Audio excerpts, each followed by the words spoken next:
என் அன்பு தம்பி என் ரஹ்மானுடைய சொந்த அக்கா மகன் என் தம்பி ஜிவி பிரகாஷ் இந்துங்கிற ஏண்டா தாய்மாமை சிறுபான்மை மருமகன் பெரும்பான்மையாடா? ஏண்டா உங்களுக்கு மூளைன்னு ஒண்ணு இருக்கா இல்லையாடா?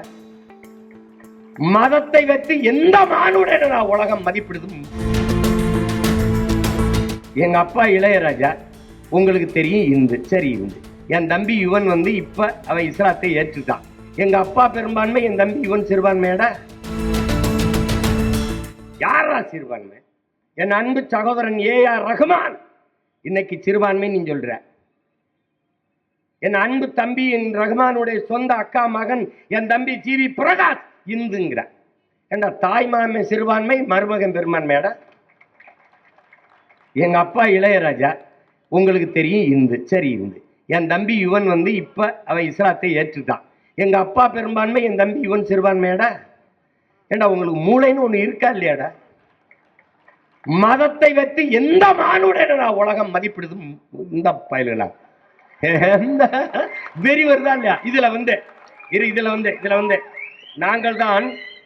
நாங்கள் தான் சிறுபான்மை மக்களின் பாதுகாவலர்கள். சிறுபான்மை மக்களின் பாதுகாப்பு, கிறிஸ்தவ இஸ்லாமிய மக்களின் பாதுகாப்பு, சிறுபான்மை மக்களின் பாதுகாப்பு. அந்த இடத்துல என்ன வைக்கணும்டா உனக்கு ஒரு ஆப்பு. இங்க வாடே, சிறுபான்மை மக்களின் பாதுகாப்பு என்ற சொல்லுகிற இடத்தில் அந்த சொல்லிலே ஒரு மிக கொடிய அச்சுறுத்தலை சொல்லுகிறான்.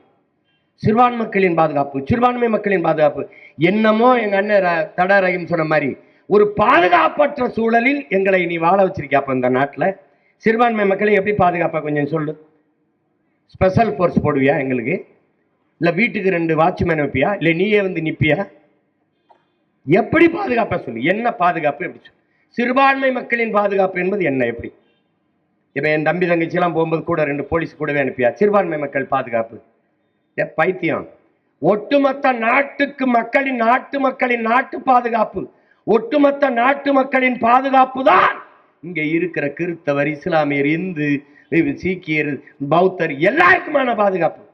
அதுல என்ன தனியா சிறுபான்மை மக்களின் பாதுகாப்பு, சிறுபான்மை மக்களின் பாதுகாப்பு. அந்த சொல்லிலே நீ அச்சுறுத்துகிறாய். ஏதோ பிரச்சனை இருக்கு போல இருக்கு, ஏதோ ஆபத்து இருக்கு போல இருக்கு. தம்பி, நீ சிறுபான்மை மக்களின் பாதுகாப்பு இல்ல, இங்க இருக்கிற கிறிஸ்தவ இஸ்லாமிய மக்கள் தான் தொடர்ச்சியாக உனக்கு வாக்கு செலுத்தி பாதுகாத்து வச்சிருக்கான்.